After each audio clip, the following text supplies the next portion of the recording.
देखिए, अभी तक अगर आपने हमारा टेलीग्राम ग्रुप ज्वाइन नहीं किया है तो आप काफ़ी कुछ मिस कर रहे हैं, क्योंकि नीट रिलेटेड हर अपडेट वहाँ पे आता रहता है। काउंसलिंग के रिलेटेड आपका कोई भी डाउट होता है तो आप टेलीग्राम पे पूछ सकते हैं। 1200 प्लस मेंबर है वहाँ पे। अब hello friends, this is Saumya Saraswat, third year MBBS student at SGMCH Puri. Today we will be discussing about the counselling update related to NEET. So let's start.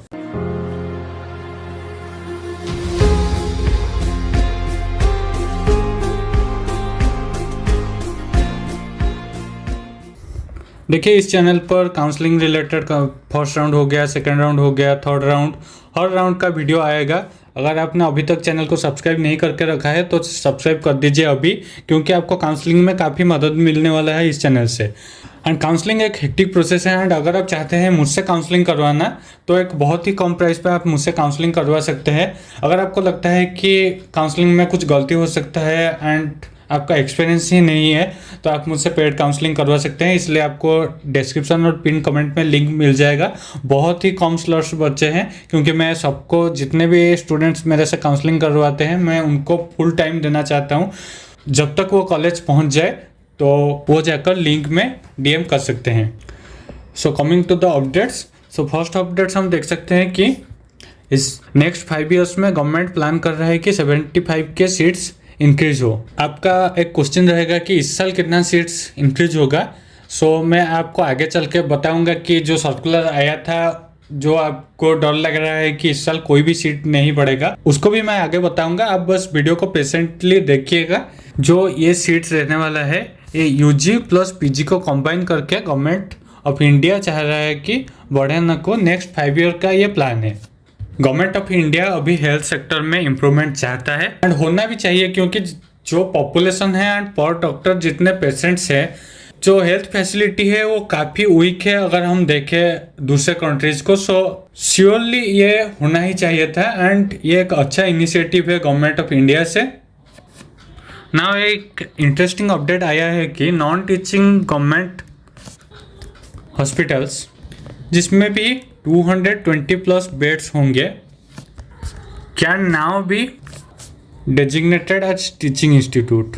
मान लीजिए आपका DHH कोई भी डिस्ट्रिक्ट में है एंड अभी वहाँ पे मेडिकल कॉलेज तुरंत खोलना हमें 5 ईयर के अंदर नहीं खुल पा रहा है, तो हम क्या कर सकते हैं। जैसे मान लीजिए खुर्दा पे एक मेडिकल कॉलेज नहीं है, तो वो क्या कर सकते हैं कि खुर्दा का जो नियरेस्ट मेडिकल कॉलेज होगा वहाँ पे स्टूडेंट्स पढ़ेंगे, लेकिन खुर्दा का कॉलेज के अंडर उनका एडमिशन होगा, एंड वो नियरेस्ट मेडिकल कॉलेज में उनका क्लासेस होगा, प्रैक्टिकल्स होगा, एंड हॉस्टल में भी रहेंगे। ऐसा चीज़ हिस्ट्री में भी हो चुका है। जब नया एम्स खोलता है, अगर सारे फैसिलिटीज अवेलेबल ना हो तो उसके जो पास का एम्स है उसमें स्टूडेंट्स को एडमिशन कर, उसमें क्लासेस और प्रैक्टिकल एक्टिविटीज किए जाते हैं। नेक्स्ट इंपॉर्टेंट अपडेट जो आया है वो प्रोफेसर के रिलेटेड आया है कि कौन से कितने एक्सपीरियंस पे कौन एसोसिएट प्रोफेसर बन सकता है और असिस्टेंट प्रोफेसर बन सकता है। सो अभी आता है आपका जो डाउट है नीट 2025 के रिलेटेड। सो एक सर्कुलर जो काफ़ी कंट्रोवर्सी क्रिएट कर रहा है, क्या इस साल सीट नहीं बढ़ेंगे।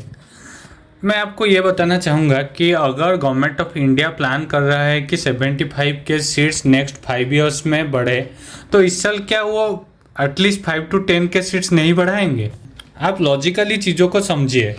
सो जरूर ही जो कॉलेजेस रेडी है, हमारा उड़ीसा का बात करूँ तो 95% चांस है कि जो Kandhamal and Talcher medical college है वो जरूर ही खुलेंगे। 95% चांस ये खुलेंगे ही खुलेंगे। आप रिलैक्स रहिए। नीट 2025 उड़ीसा का मैं अगर अभी भी आपको बताऊँ, जो रैंक इन्फ्लेशन दूसरे स्टेट्स में हुआ है, उड़ीसा में मुझे पर्सनली लगता है कि उड़ीसा में कट ऑफ हमारे एक्सपेक्टेशन से भी कम जाएगा, एंड सीट मिलने के कंपटीशन काफ़ी कम होगा उड़ीसा में। 1 मार्क पे ज़्यादा स्टूडेंट्स नहीं रहेंगे। आपको अभी नहीं सुनना है, पैनिक करना है तो आप कर सकते हैं। लास्ट ईयर भी कुछ लोग बहुत ओवर कॉन्फिडेंट हो रहे थे कि 530 पे भी हमको कॉलेज मिल जाएगा। कोई तो बोल रहा था मैं 530 पे MKC से चला जाऊंगा। तभी मैंने बोला था कि 542 के नीचे कट ऑफ जाने वाला, 40 के नीचे कट ऑफ जाने वाला मुझे नहीं लग रहा है, एंड वैसा ही हुआ। आज मैं बोल रहा हूँ कि कट ऑफ कम जाएगा। आप बस काउंसलिंग के प्रोसेस में पार्टिसिपेट कीजिए। एंड पेड काउंसलिंग करवाना चाहते हैं तो मुझे डीएम कर सकते हैं। पैनिक बिल्कुल भी नहीं करना है, पैनिक करने से कुछ भी नहीं होगा, बस आपका हेल्थ ही खराब होगा। देखिए, अभी तक अगर आपने हमारा टेलीग्राम ग्रुप ज्वाइन नहीं किया है तो आप काफ़ी कुछ मिस कर रहे हैं, क्योंकि नीट रिलेटेड हर अपडेट वहाँ पे आता रहता है। काउंसलिंग के रिलेटेड आपका कोई भी डाउट होता है तो आप टेलीग्राम पे पूछ सकते हैं। 1200 प्लस मेंबर है वहाँ पे। अब सो फाइनली मैं प्रेडिक्ट अगर कुछ करूँ तो competition to decrease in Odisha for NEET 2025। Counselling schedule पे जाने से पहले अगर आपने अभी तक वीडियो पे लाइक नहीं दबाया तो वीडियो पे लाइक दबा के मुझे मोटिवेट कीजिए ऐसे ही वीडियो बनाने में आगे बढ़ते हैं। सो आपका क्वेश्चन होगा कि ओडिशा का ये तो एमसीसी का काउंसलिंग रहा, ओडिशा का काउंसलिंग कब स्टार्ट होगा, मैं इसी वीडियो में ही आपको बताऊंगा। सो स्टार्ट करते हैं अभी काउंसलिंग का। जो आपका वेरिफिकेशन अब टेंटेटिव सीट मैट्रिक्स, आपका सीट मैट्रिक्स, सो आपका सीट मैट्रिक्स 18-19 जुलाई तक आ जाएगा। देन आपका रजिस्ट्रेशन होगा, रजिस्ट्रेशन पेमेंट इस डेट पे होगा एंड चॉइस फिलिंग इस डेट पे। सीट अलॉटमेंट इस 29-30 जुलाई तक हो जाएगा एंड रिजल्ट 31 जुलाई तक बाहर निकलेगा। और फर्स्ट राउंड में आपका क्या होता है कि आपको जो भी कॉलेज अलॉट होगा, मान लीजिए आप उड़ीसा में है, आपने चॉइस फिल किया है कोई भी दूसरे स्टेट का, तो आपको वहीं जाकर आपका चॉइस फिलिंग कंप्लीट करके एडमिशन करके आना पड़ेगा, प्रोविजनल एडमिशन, फिर आपका अपग्रेडेशन ले सकते हैं। एंड फर्स्ट राउंड में एमसीसी का फ्री एग्जिट भी रहता है, जिसका मतलब है कि 10 के आपने जो डिपॉजिट किया था वो आपको रिफंड हो जाएगा अगर आप सीट नहीं भी लेते हैं। एंड ये सिर्फ फर्स्ट राउंड के लिए ही एप्लीकेबल है। एंड काउंसलिंग का डिटेल मैं आपको बताऊंगा धीरे धीरे। सो चैनल पे जुड़े रहिए। ये हो गया वेरिफिकेशन एंड ये काफ़ी एक सिंपल सा टेबल है जो आप देखकर समझ सकते हैं। एंड आपका एक सिंपल सा क्वेश्चन अभी होगा कि ओडिशा का काउंसलिंग कब तक शुरू हो सकता है। सो लास्ट 2 ईयर्स को अगर हम देखें, अगर लास्ट 2 ईयर्स के शेड्यूल को हम देखें तो ओडिशा का काउंसलिंग एंड एमसीसी का काउंसलिंग साइमल्टेनियसली चलता है, इसलिए कट ऑफ काफ़ी हाई भी जाता है फर्स्ट राउंड का। लेकिन हो सकता है कि ओडिशा का काउंसलिंग एमसीसी से 5 डेज लेट चले। इससे क्या होगा कि मैक्सिमम स्टूडेंट्स जो हाई रैंकर है वो एमसीसी में सीट अलॉटमेंट के बाद ओडिशा में पार्टिसिपेट नहीं करेंगे, हाई रैंकर्स चले जाएंगे ऑल इंडिया कोटा में, जिससे स्टेट का कोटा का मार्क्स कम हो सकता है। हालांकि ये सब चीज़ें डिस्कस करने में काफ़ी टाइम है एंड मैं डिटेल में डिस्कस करूँगा। अगर साइमल्टेनियसली स्टार्ट होता है तो हम लगभग मान सकते हैं कि वही डेट जो दिया गया है 21 जुलाई से ओजेई स्टार्ट कर लेगा।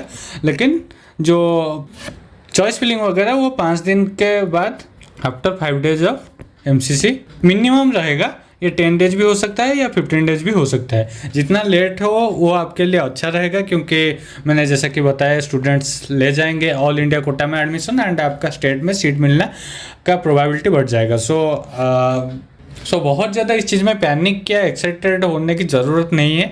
कामली काउंसलिंग कीजिए तो आपके लिए अच्छा है। एंड यही था बस अपडेट।